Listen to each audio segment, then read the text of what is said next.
Good evening. What have you had to eat since last Thursday? Come on, let me know. Huh? Was it some of that fast food? Did you wind up going down to the corner market?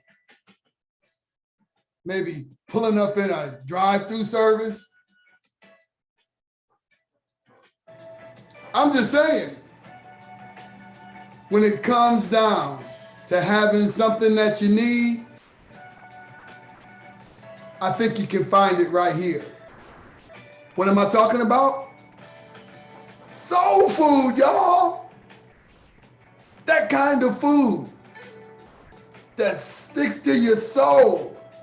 That kind of food that builds the muscles and the tissues that you need to continue to walk in this life. I'm talking soul food, y'all. That's the kind of stuff that you need. It's not no come as you are and just eat what you want and all of it's gonna be good. Soul food takes a special kind of cooking. You have to cook it with love, understanding, grace. You have to spend a little time with this thing. And you have to chew on it slowly to savor all of the goodness that's there. Soul food is not some fly-by-night, let's just sit down and eat and then let's just go party kind of thing. Soul food makes you sit down and then kick back and let it marinate. So by the time it digests in your spirit, stronger as this walk requires. So on this evening, on this Thursday evening, we've got a very special meal cooked up for you. And all I need you to do is to pull up your plate, pull up your chair, pull up your utensils. Let's sit down and have a little soul food, y'all. This evening, what I want you to do is turn with me to the 5th chapter of the Old Testament book of Jeremiah. We'll go back and have this cookout with the prophets. The 5th chapter of the Old Testament book of Jeremiah. Now I'll start reading from the 19th verse. And I'll be reading from the New International Version. I think it reads a little bit better and a little clearer for us. The Old Testament book of Jeremiah, the 5th chapter, starting at the 19th verse, the word. And when the people ask, why has the Lord our God done all this to us? You will tell them, as you have forsaken me and served foreign gods in your own land, so now you will serve foreigners in a land not your own. Announce this to the descendants of Jacob and proclaim it in Judah. Hear this, you foolish and senseless people who have eyes but do not see, who have ears but do not hear. Should you not fear me, declares the Lord? Should you not tremble in my presence? I made the sand a boundary for the sea, an everlasting barrier. It cannot cross. The waves may roll, they cannot prevail. They may roar, but they cannot cross it. But these people who have stubborn and rebellious hearts they have turned aside and gone away. So ends the reading of God's word, but never the power contained therein. On this evening's Bible study, I want you to think about the 21st verse that says, "Hear this, you foolish and senseless people. Those of you who have eyes but do not see, who have ears but do not hear." I want to talk to you this evening about lying eyes. Lying eyes. Now, I'm going to need you to stay with me because this has a different kind of tack to this particular broth. It's very thick and rich. And if you take too much of it at one time without savoring the moment between each bite of the text, you might not be able to get it all down. Now, I try not to involve too much of the theological aspects because of the demographic that I serve. And we're not going to dummy down just to get the word out. But I think if we choose our words carefully, and we choose our ingredients carefully, and we choose the temperature in which we cook it carefully, we might be able to get this message across so that it becomes health to your bones. Lying eyes. The eye contains over 2 million working parts. 2 million. And is considered the second most complex organ in the body, with, of course, the brain being the most complex. So the inner structures of the eye all work together to produce an image that your brain can understand. So in other words, what you're looking at now, you're looking at me through your computer or your phone or whatever it is that you are participating with this, or you're hearing this video stream, and it's refracting the light that is around you and is bringing it into your eyes and creating a picture in your mind. To produce this image, the eye must complete a 5-step process. So let me hit these 5 steps very quickly. When you look at an object, the light reflected from the object enters the eye through a clear front layer of the eye that's called the cornea. The cornea then takes the light and bends it before it passes through what is known as the aqueous humor. So it bends the light when it comes in.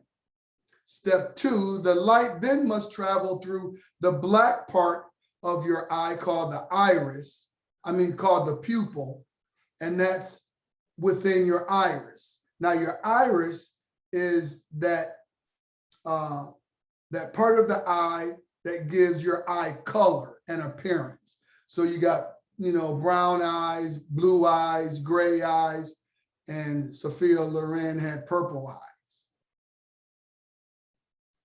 The pupil then, that little black dot,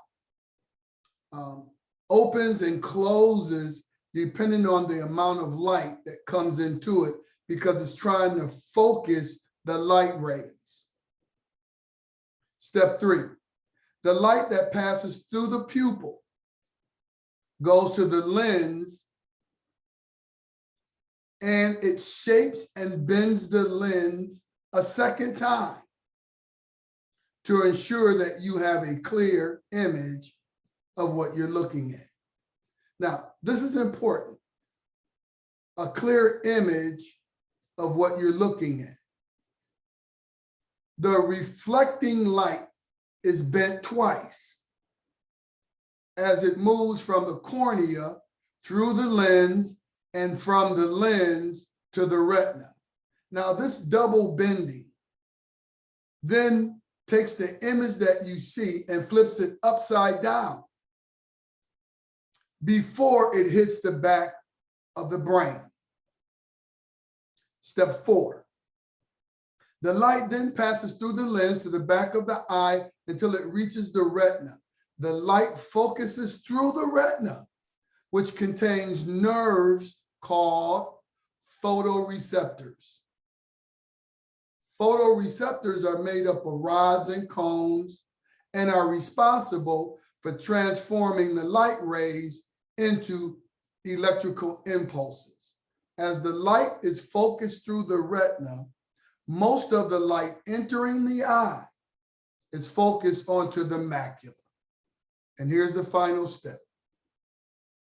The bundle of nerves in the retina collects and receives these electrical impulses, which has traveled through the optic nerve to the occipital lobe in the back of the brain. If this connection, the connection between your eye and your brain, is not well developed, the visual information received and sent to your brain will not be interpreted appropriately. And the image will be too difficult to see. Approximately 80%, maybe 85% of everything we learn comes through our eyes. Therefore, the ability to see clearly is dependent on the connection between the eyes and the brain. Now, I know some of y'all out there is wondering, man, where Coach Jay? Well, bro, look, I used to teach health. So you had to know these things. I went to school, I had a physical education degree. Come on now, you got to know the body, you got to know the body parts, you got to know how they operate. Oh, see, education, yes, education eventually keeps up or catches up with what it is that you need to have. So God supplies when you don't even know you're going to need it. Come on, somebody. I think I said something right there. You might have right now what you need to do what you need to do years from now, and you don't even know it. Okay, I'm getting beside myself now. I'm already to shout right now. I think that was good. Okay, one of the things that I truly enjoy watching, though, is magic, because David Blaine is my boy. The stuff he does is just simply amazing to me. I could watch him all day long. And sometimes I do. I start channel surfing and I find a series of him and I'll watch him all day long. And at the end of the day, I then watched him maybe 6-7 hours and I'm still going, how does he do that? Well, magicians like David Blaine, or what they now call illusionists, use what is known as misdirection and sleight of hand. You see, what the eye can't see, the brain can explain. If you can't see it with your own eyes, then your brain has difficulty interpreting it. And that is one of the reasons why we have a problem with God, because we can't see him. We can see his works, but we can't see him. Right? So what the eye can't see, the brain can't explain. Well, my boy Muhammad Ali used to put it this way: float like a butterfly, sting like a bee. Your hands can't hit, but your eyes can't see. Rumble, young brother, rumble. See, this affinity that we have for seeing with our own eyes played out even during the times of Jeremiah. In our text this morning, we find Jeremiah, who we call the weeping prophet, in the midst of doing what prophets are called to do. See, there's a distinct difference between being a prophet and being a priest. See, a priest goes before God to speak for the people, while the prophet goes before the people to speak for God. And here it is in our text this evening that we find Jeremiah amidst the sovereign Lord God, receiving oracles and chastisements to be delivered unto the people of God. Isn't it customary, though, that we see God as a loving, forgiving, graceful God who seemingly loves everything that we do? Isn't it typical that we see God as the kind of God who turns a blind eye to the atrocities and horrors that we continue to do in his presence? Does God not see the sins in thee? Yes, I've hidden my sins so well that not even God can tell. And I know that only me can see the wrong in thee. Surely the eyes of God are not everywhere. So this one little sinful deed, I can swear without having my soul to declare. That's the way we kind of see God. Do we not believe that God is the kind of God who chooses to close his eyes to our unfaithfulness without acknowledging our own moral turpitude that refracts the light of the true and living God? Jeremiah is called to offer words of reproof for sin and to heap the threatenings of judgment upon the people of God for the sins God has witnessed with his own eyes. You see, God has seen injustice. God has seen hypocrisy. God has seen incorrigibleness. God has seen corruption, debauchery, idolatry, spiritual adultery. God has seen his children depart from his word. He has seen haughtiness and defiance.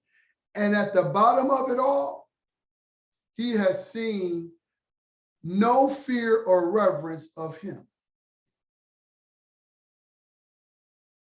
And so God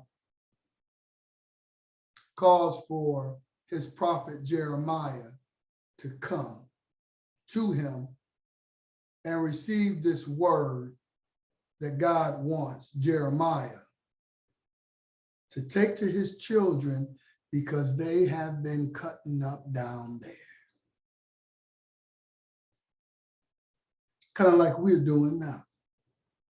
There's a whole lot of foolishness going on right now in America. There's a whole lot of foolishness going on right now in our nations. There's a whole lot of foolishness going on in our states. There's a whole lot of foolishness going on in our political arena. There's a whole lot of foolishness that's going on in our hearts. It has been said that the eyes are the window to the soul, that our eyes scan and scrape the outer horizons of our physical environment to determine moral, cultural, and ethnic truths. So we're looking to see what's right. We're looking to see how to do things. We're looking to see how to be. Our eyes provide an entry point into our personhood. What we see assists us in becoming who we are. When we can see for ourselves the truth of a matter, we are headed in the essential direction that Maslow's hierarchy of needs indicate to be self-actualization, where we actually realize who we are. That period of time when we're able to determine right from wrong, good from bad, lies from truth. That period of time when we can actually decipher bull feces from steak and eggs. Some of my old heads, I hear them say this all the time. I was born at night. But bruh, I wasn't born last night. You just not gonna pull any and everything over on me when I can see it with my own eyes. Now this is important, my young adults, because our old heads help us to understand some things that we may not understand right now. But if you just take it in and let it marinate in your spirit, you will find that it's gonna come to pass. Especially the mature Christian men and women that have been in this study of God, in this theology of God for a minute. You got to give them their just due. Because there are some people who want you to believe whatever they say, even when you can see with your own eyes that it's wrong. But they'll tell you and try to get you to believe what they're telling you rather than what you're seeing. Most of y'all are too young to understand this, but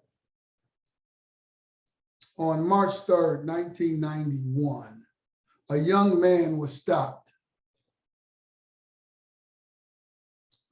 after leading police on an 8-mile pursuit through the streets of Los Angeles, California. The young Black man who was intoxicated at the time was driving, and the CHIPS, California Highway Patrol, clocked him speeding. So they pursued. He didn't stop, he just kept driving. Soon the LAPD helicopters and a host of other cars joined into the pursuit, and they wound up stopping the car at this little area in Los Angeles. A group of all-white LAPD police officers ordered the man out of the car. But because he was too inebriated or high or whatever the case may be, he reacted slowly to their directions. So they reached into the car and they grabbed him and they began to pull him out of the car, which is mindful of just this past week. We've got film footage of a police officer pulling a paraplegic out by his hair, pulling him out of his car by his hair. And he's telling the police officers, and you can see the hand controls in his car, that he might be quadriplegic. The man is saying, I can't get out the car. Get out the car. I can't get out the car. Same in similar situation here. The young Black man was not moving fast enough. So when they grabbed him to pull him out the car, just like any natural human being, he resisted. They yanked him out the car, slammed him onto the ground, and shot him with a taser twice. Now, the taser voltage is 50,000 volts, and they shot him twice. At that point, that's when you start to lose your bodily fluids and you start shaking and uncontrollably. The grace comes when there was a civilian who was standing on the balcony across the street. And he took his video camera and started filming the commotion unfolding. In the first few seconds of what would become an infamous 89-second video, the young man is seen rising up from the taser shots and running in the direction of an officer. Now, the officers alleged that the young man was charging after them. But later, it was discovered that the officers had told him, "We're going to kill you, nigga, run!" So the young man got up and tried to run. Now, as he tried to run, another officer that was standing by the side caught him in full stride with his baton right upside his head, knocked him to the ground. And then the other police officers started beating this young man as the videographer across the street on a balcony filmed it. From the 18th to 32nd mark of the video, the young man was seen attempting to rise while the officers are attacking him with a torrent of baton blows. Both hands on the baton. From the 35th to the 51st mark, the video shows an officer repeatedly hitting the man's lower body with the baton. At the 55th mark, it is evidentially clear. Another officer struck the man in his chest as he rolled over. And at this point, the police officers had to stop and step back and observe him for about 10 seconds because he was not moving.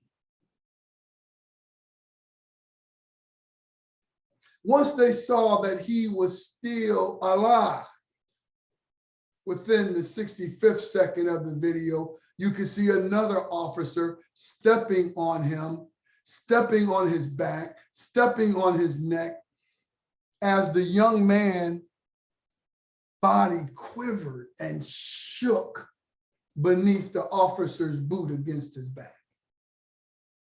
2 seconds later, another officer strikes him with another series of baton blows while kicking him in the neck at least 6 times.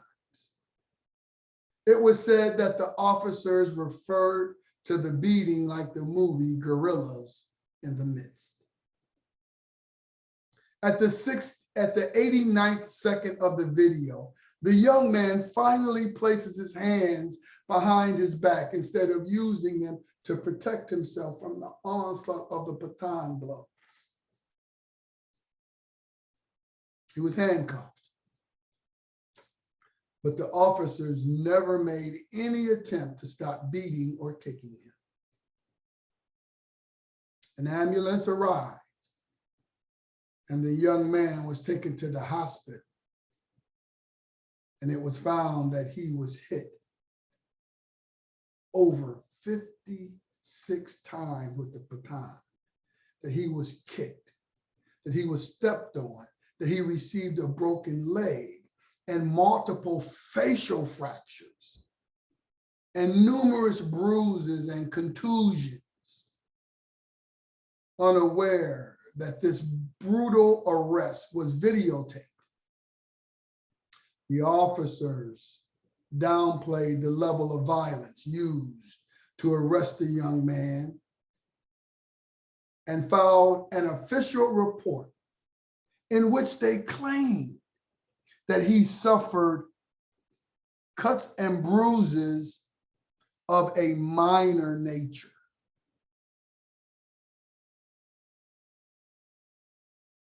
When the video hit the airwaves and TV sets, there was an incredible amount of outrage. But Black America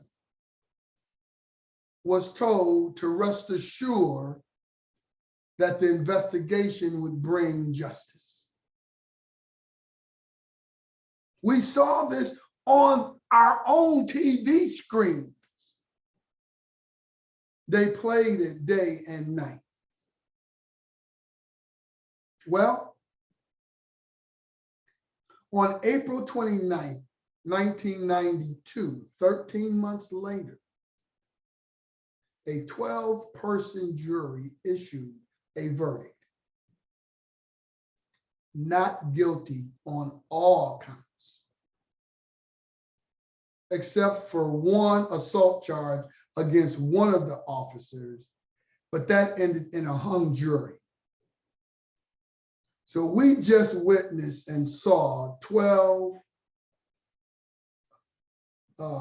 officers beat a man half to death on a video. And this was before cops had their own video vests. This was shot from a distance where they didn't know it was being videoed. When this not guilty on all counts verdict came, riots erupted in the streets of LA, New York, Detroit, Chicago, and every major metropolitan city in the nation. In essence, after watching the video with our own eyes, America was told, don't believe what you see. Your eyes are lying to you.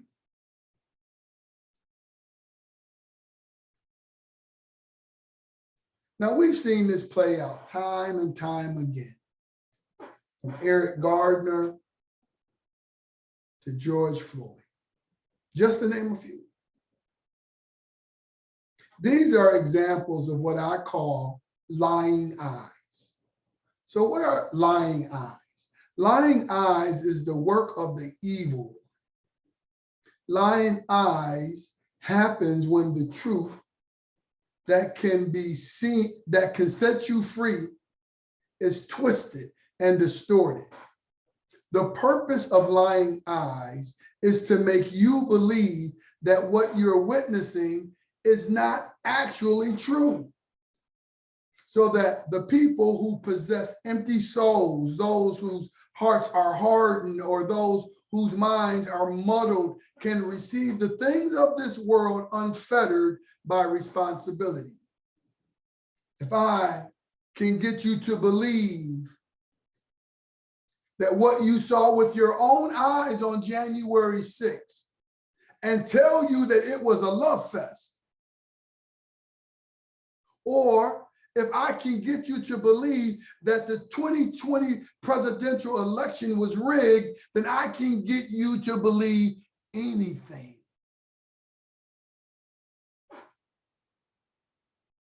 There are people who want you to believe that what you are seeing is not what you're seeing.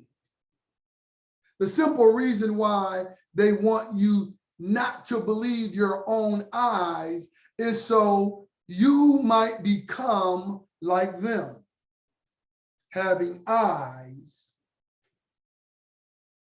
but do not see. The simple truth of the matter is, if we cannot clearly see the truth before us, we will become blind to reason, blind to order, blind to peace, blind to virtue, and blind to the goodness of this life that is awaiting us. If we cannot see clearly the truth before us, we sink into an utter abyss of cynicism, criticisms, discord, confusion, sorrow, and the diabolical vices of this world. If we can't see with our own eyes what's for real, if we cannot see clearly the truth before us, or if our worldview sees and believes the counter indicators of God as an enemy, we will find ourselves disbelieving, disrespecting, and dishonoring God. And soon, and very soon, we too will hear the prophets of God singing the same song that Jeremiah is singing to his people. For the text tells us, some of us have ears but do not hear, but many of us have eyes but do not see. Haven't you heard that seeing is believing? So what happens when you see the truth, but yet you don't believe the truth? Does the truth hide itself from you? Does it magically disappear behind the smoke and mirrors of the evil one that causes you to become tired and frustrated of searching for truth? To see yourself clearly as God sees us, we must take and make an accurate assessment of what we see with our own eyes. Listen, you cannot unsee the truth. Let me say that again. You cannot unsee the truth. We must see clearly who we are and whose we are. Truth crushed to earth will rise again. So seek the truth, for the truth shall set you free. The truth is known by those who fight against it. And that's why they fight against it, because it's true, because they want the anonymity to do wrong without suffering responsibility of their actions. A lie is just a smile turned upside down. A lie attempts to outlive the truth like Satan attempts to outlive God. Yet the eyes of God see clearly. The eyes of God can not only see the color of someone's skin, but the content and the character of their heart. You can rest assured that as the eyes of God watches the sparrows in the sky, you can rest assured that the eyes of God is watching over you. The eyes of God do not lie. God's eyes is looking to bring you peace. God's eyes is looking to bring you joy. God's eyes is looking to bring you grace. God's eyes is looking to bring you glory. God's eyes is looking to bring you healing, strength, and God's eyes is looking to bring you salvation. God's eyes are eyes that do not lie.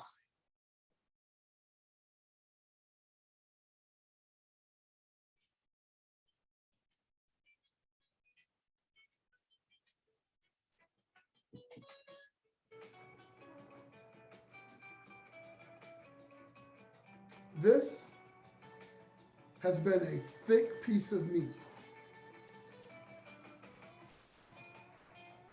And I really want you to digest it. If you have any questions or concerns, put it in the chat box. Send it to me.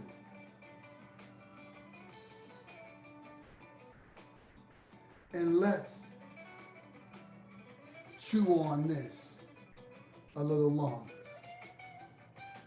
I am the Reverend Dr. Coach J.